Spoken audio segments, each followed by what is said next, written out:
If you just started following my content, you might look at my social media today and think that I come from money or that I've never struggled, but life wasn't always easy for me. My family moved to the United States when I was 13 years old. The five of us shared one bedroom in my uncle's two-bedroom apartment for a while before we were able to move into our own place. My dad was a dishwasher, my mom worked at the school cafeteria, and the fact that I got to where I am today, sometimes I can't even believe it myself. Even in my 20s, I was barely getting by. I was working 3 jobs. In the morning, I would drive a 6-wheeler truck, all right, to deliver landscaping materials to make rich people's yards look better. I was a server at the Outback Steakhouse at night. And a few nights a week, I was a bouncer at a local nightclub to make some extra cash.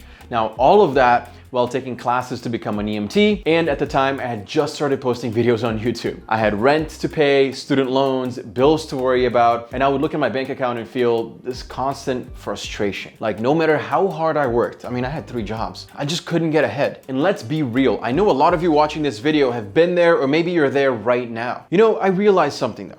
It wasn't just about how much money I made, how many jobs I had, it was about the habits that I had with my money. And growing up in a household that didn't make a lot of money, I didn't learn good financial habits until much later in my life. I was stuck in a poor mindset, a low-income mentality that keeps so many people prisoners to their circumstances. Now, if you feel that you're constantly broke, even when you're working hard like I was, this video is gonna break down the 8 habits that are keeping you stuck. And these habits, they cost me years of financial growth. If you pay attention and if you make these adjustments, this can be the moment that changes everything for you, your entire life. So stick with me here. Let's start with the first habit that keeps so many people stuck. Never talking about money. See, growing up, money wasn't really a topic of conversation in my household because we just didn't have any. And maybe it's the same for you. In fact, it almost seemed rude or inappropriate to bring it up. But here's the problem. If you're not talking about money, you're not learning about it. And without that knowledge, without that exchange of information, it's easy to end up making mistakes, overspending, or missing out on opportunities to grow your wealth. Listen to this. In a survey by Wells Fargo, 44% of Americans said that personal finance is the hardest topic to discuss with others. That's almost half of the people, right? They feel uncomfortable talking about something that impacts every single area of their lives, something that everyone has to go through, something that everyone needs. The reality is, talking about money is one of the best ways to learn about managing it. The more you talk about it, the more you realize there are strategies, tips, insights that can help you get ahead, right? Think about it. How many times have you been in a conversation where someone casually talked about stocks, real estate, business ideas? Just by being around those people who talk about money, you pick up knowledge that you would never get otherwise. When I first started meeting people who were investing or building businesses, I realized how much there was to learn. And honestly, it gave me a push to be better with my own finances. If you want to break out of this habit, start by finding people who are open to talking about money. This could be friends, mentors, or even online communities focused on personal finance. Get comfortable talking about money, asking questions, even if they seem basic. You'd be surprised at how much you can learn just by listening, just by asking questions. The more you talk about money, the more confident and capable you're gonna become with managing it. Which brings us to habit number 2. This second habit can keep you from reaching your potential, right? And it's not surrounding yourself with people who inspire you. Your environment has a massive impact on your mindset and the actions that you take. There's a saying that you might have heard, you're the average of the 5 people that you spend the most time with. It's absolutely true. If you're around people who don't have goals, who don't save, who don't talk about growth or money, it's easy to get stuck in the same place as they are. When I was just starting out, I actively sought out people who were successful, who were ambitious. Those were people who excited me, who I was like, okay, I need to talk to this person. He's really smart with his money. He's got this crazy investment idea, or he's got this crazy business. Like, I want to learn, how is he doing that? Right? These are the people who talk about business, who talk about financial goals, who talk about self-improvement. And let me tell you, being around them had a huge, massive impact on me. Studies even show that your behaviors, your decisions are influenced by your social circle. So a Harvard study actually found that people are 57% more likely to work towards their goals if they're around others with similar aspirations. It's important to find people who are on the same journey as you, or even better, right? People who are a few steps ahead. Look at those who are investing, starting businesses, focusing on self-improvement. When you're around people like that, you naturally start picking up their habits, their mindset, their drive. This isn't about abandoning your current friends, by the way, but it's about, consciously creating a support system that pushes you to be better, to learn new things. And if you can't find those people in real life, start online. Join finance or business groups, find forums, connect with people on social media who are where you want to be. Surrounding yourself with people who inspire you doesn't just motivate you, it normalizes success. And then suddenly achieving financial freedom doesn't feel like a pipe dream, doesn't feel like something that you've never even heard of, that is unreal. It feels like something that's totally within your reach because you know people who have achieved that goal and they can give you the map, the guidelines to achieve that. Let's talk about bad habit number 3 that might be keeping you poor. Living above your means. That's one of the most common traps, and it's easy to fall into because society almost encourages, right? Everywhere you look, there's an ad telling you to buy a new car, upgrade your phone, splurge on some luxury item. But if you're spending more than you're making, or even just breaking even every month, you're setting yourself up for failure. This is especially dangerous when you're using credit cards to cover your lifestyle because they have a huge interest rate. I'm not sure if you've heard of this rule, but this is gonna change your life. It's the 50-30-20 rule. This is a really good framework to avoid falling into this trap. And according to this rule, 50% of your income should go to your essentials, 30% to your wants, and 20% to savings or debt payments. Following this rule helps keep your expenses in check so that you don't end up living paycheck to paycheck, right? So many people overspend on housing, on cars, on dining out, and then it leaves them financially strapped. Did you know that over 40% of Americans couldn't cover $400 emergency without borrowing or selling something? $400. Living within your means doesn't mean you can't enjoy life, by the way. It just means making smarter choices. Maybe you don't need the newest car model, right? You don't need the fanciest apartment right now. It sounds nice, right? But maybe wait a little bit longer. Find ways to cut down your unnecessary expenses so that you can save money for the future. When I was building my career, I made a lot of sacrifices to save money to get to where I am today, to have the apartment that I have today. I wasn't going out as much. I drove an older car. I kept my expenses low. Think about it this way. Every dollar you save now is a dollar you can invest or use to build something bigger in the future. Cutting back on spending isn't about deprivation, right? It's about setting yourself up for freedom, for flexibility down the road. Think about future you. He deserves that, right? By living within your means today, you're giving your future self way more options and way less stress. Now, this next habit is a costly one, and that's delaying investing. Too many people think that they're gonna start investing someday. Maybe that's you, right? Oh, someday I'm gonna start investing. But then that day keeps just getting pushed back, right? Every day you're like, I'll just do it next month. This is a tough month for me. You know what? I'll just do it next year. I'm gonna take this year to just spend on some cool things. I just turned 20. I wanna go out and enjoy with my friends. This is where the saying time is money really applies because compound interest is incredibly powerful, right? And this is one of the biggest advantages of starting early. Here's a quick example I'm gonna show you, all right? It's really powerful. If you start investing $200 a month at age 25, right? It's not even that young, 25, $200 a month, and earn a 7% annual return, which isn't crazy, all right? You're gonna have about $280,000 by the time you're 65.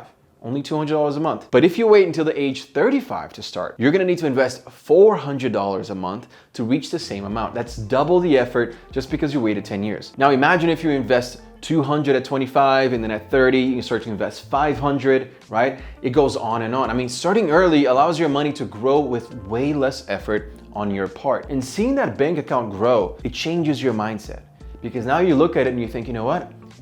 There's some abundance happening here. I'm doing well. I'm gonna pick up steam and I'm gonna keep it going. It makes you feel good. Albert Einstein actually called compound interest the 8th wonder of the world. If you understand it, you earn it, and if you don't, you pay it. Small amounts invested early can lead to huge growth over time. You don't even need a lot to start investing, thanks to apps. Look, most people don't invest because they get overwhelmed with the amount of information that's out there. They don't know where to start. I get that. Right? But here's the problem. What are you waiting for? It's not gonna change, right? You still have to figure it out at some point. And as you can see from the compound interest here, the sooner the better. A good way to start is by leveraging professional help as opposed to just doing it yourself. If you don't know how to invest yet, our sponsor today, Titan, specializes in that. Studies show that on average, investors with advisors tend to outperform those who do it themselves, which makes total sense, right? A professional is gonna be better than you. No duh. And Titan gives you a similar approach to those high net worth individuals and how they manage their finances. It's like having a personal advisor in your pocket at all times, and they're real humans helping you as opposed to just algorithms or computers. Now, look, I'm always gonna keep it real with you guys who watch my videos. I'm not a financial advisor. There are, of course, always risks when you're investing your money, and I've had my fair share of ups and downs as I started to understand this financial world. I've made mistakes along the way. This $65,000 photo of a monkey being one of the biggest ones. So do your own research. Take some time to look into Titan and what they do. They're legit. The company is registered with the SEC and is reputable, but of course, with any investment, there's gonna be risks. As they say, no risk, no reward, right? But it's always good to be aware of that. Now, another cool perk of Titan is that when you become a member, you also get white glove concierge access to events. Think like American Express Platinum Concierge, but from your wealth management team. So they have a suite at Madison Square Garden. They give you access to sold out events, hard to get reservations, etc. It's a really good place to start, especially if you haven't invested yet or if you just don't know how to do it yourself. I'm gonna leave the link to Titan in the description below. And one more thing, don't wait for the perfect moment or think that you need a big paycheck to start investing, right? Because a lot of people do that. Every day you delay, you're giving up on future growth. Take today and just put 15 bucks, 20 bucks, 100, whatever you got, man. Whether it's in stocks, real estate, a retirement account, make it a habit to put money towards your future. It's an investment in the freedom that you're gonna have down the road. This next habit might seem small, but it's one of the most powerful changes that you can make. You need to start keeping track of your finances. A lot of people avoid looking at their bank accounts because it's uncomfortable, right? They might look at their bank, where's my phone? Lost it, here we go. They might look at their bank account and be like, oh my God, this is not looking good. And then tomorrow they're like, I don't wanna feel that again. I'm not even gonna look, right? But the thing is, if you don't know where your money is going, you can't improve. Ignoring it doesn't make the problem go away. It's gonna make it worse. It's always gonna be on your phone, whether you look at it or not, right? That's just the reality. And a study by the National Endowment for Financial Education found that people who track their spending are more likely to be in control of their finances and make better financial decisions, which is again, no duh. Like, of course, people are gonna make better financial decisions if they look at their bank accounts every day, if they know their finances from A to Z. Simply checking in on your accounts regularly, looking at your income versus expenses, that can be eye-opening. You might realize you're spending way too much on things like takeout or TV subscriptions, right? Just take a look, see where your money is going. When you start tracking, you get a clear picture of your habits. Maybe you're spending $200 a month on coffee or eating out, which adds up to thousands over the year. Once you see it, you can decide if it's worth it or if that money could go towards savings or investments. Tracking lets you take control, and that control is what leads to financial growth. Don't make the same mistake of thinking that tracking your finances is depressing or frustrating. Instead, think of it as empowering. You're getting a handle on the situation, right? You're making choices that move you towards your goals. Make it a habit to check weekly or even monthly. The more you do it, the less intimidating it's gonna get. It's just gonna be normal everyday operations, right? It's gonna be a part of your life, a part of your routine. By the way, if you're new to the channel, we talk about men's fashion, hair, grooming, health, dating, and of course, fitness. Welcome to the channel. My name is Alex Costa. Make sure to hit that subscribe button below because my job here is to help you live a better life, to help you become the man that you are supposed to become, to help you unlock your full potential. So if that sounds good, hit that subscribe button below. All right, another habit that can hold you back financially is relying on just one stream of income. If all your money is coming from one single paycheck, you're in a vulnerable position, right? What happens if you lose that job? What happens if your hours get cut? Having just one source of income, it used to be okay way back in the day, but nowadays it puts you at risk. And it's hard to build wealth when you're just constantly worried about job security. So diversifying your income can give you better peace of mind, it's gonna teach you new skills and give you financial stability. So even if one source drops, you're not left stranded, right? Financial expert even emphasize the importance of multiple income streams. And with good reason. It doesn't mean that you need to start a bunch of businesses and be this crazy entrepreneur all at once. It can be as simple as starting a side hustle, freelancing, investing in a rental property, right? Or finding small ways to earn income. For example, in my 20s, I didn't limit myself to just one job because I knew that each job was helping me get closer to my goals. And I mean, I was getting paid absolute shit, right? I'm talking about the Outback Steakhouse. I'm talking about delivering landscaping materials like stones and mulch, all right? I wasn't getting paid a lot of money. I was driving trucks. I was bouncing at a nightclub for cash under the table, all while going to school and building my YouTube channel. It was exhausting. But in the long run, those sacrifices were worth it, right? Each job helped me, contributed to my savings, to my investments, and ultimately to the financial freedom that I have today. Think about it this way. Every additional stream of income is another layer of security and opportunity. If you're serious about financial independence, don't rely on just one paycheck. Start small if you need to, but make a commitment to build multiple sources over time. And I'm gonna give you one last tip when it comes to having another source of income, because people think I need to create a new business. That's not what I'm talking about. I'm talking about go pick up some shifts doing something that you might seem like, it's too low for me. I don't really want to do that. I'm above that. It doesn't matter. If you're making $100 a night as a server and you work 3 nights a week just to get some extra money, you're making an extra $300 a week. And if you do that a month, that's $1,200 a month, right? That's not bad. That is not bad for an extra 3 nights a week of just picking up some shifts at a restaurant. Is it the dream job that you want? I'm assuming it's not, but $1,200 a month is gonna help you.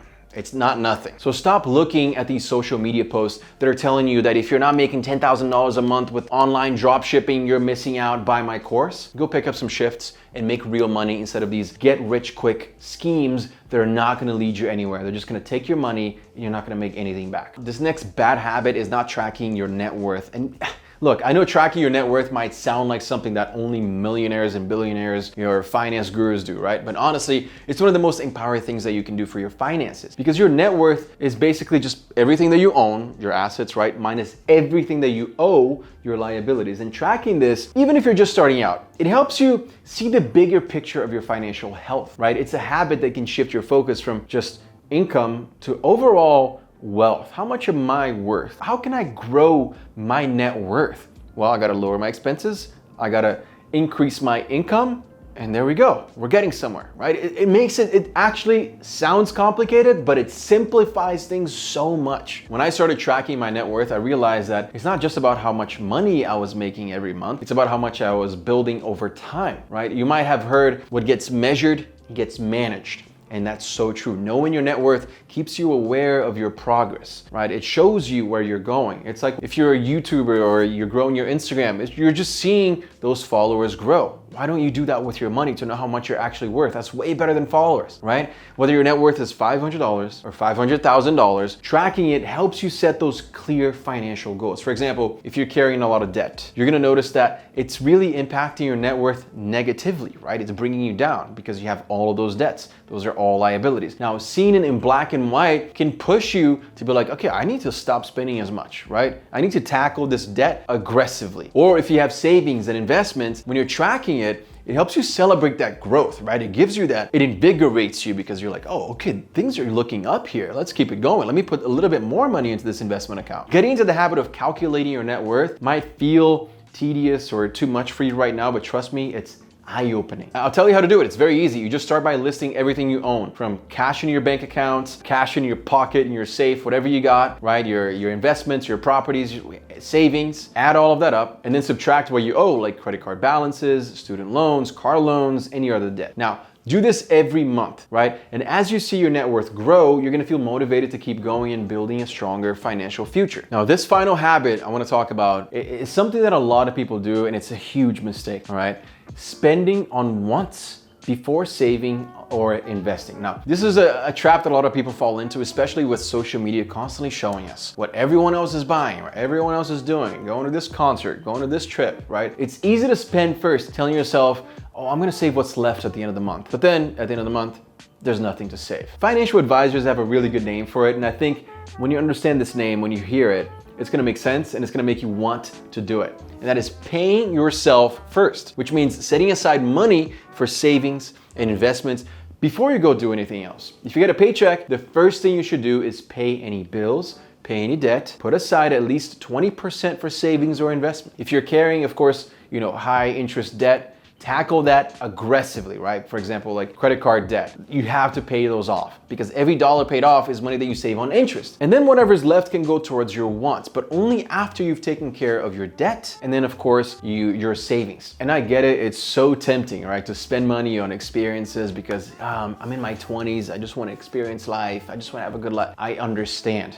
it feels good right now, but just delay that gratification a little bit longer. Imagine, instead of doing that, you consistently invested a portion of your income. Over time, that money grows, and soon enough, you have the flexibility to enjoy life without having to worry about your finances. Even a small amount invested monthly can grow into a substantial amount over the years, thanks to compound interest. What I'm getting at here is that sacrificing today means way more freedom and a better life tomorrow. So the next time you get paid, try this. Immediately allocate money towards your goals, right? Pay yourself first, whether it's savings, debt reduction, investments. After that, if there's money left over for wants, then enjoy it. Guilt-free, guilt-free. You don't have to think about it. It's like, I already took care of myself. This is just my wants, right? And developing this habit is gonna have a huge impact on your financial stability, and ultimately it's gonna set you on the right path to wealth. So my advice to you is right now to start by tackling one or two of these habits, right? Start tracking your finances, or maybe start talking about money with your family. Get comfortable talking about money, right? And focus on building these habits that create long-term growth, stability, freedom. You have the power to shift from simply getting by to truly building wealth. And it all starts with the choices that you make right now.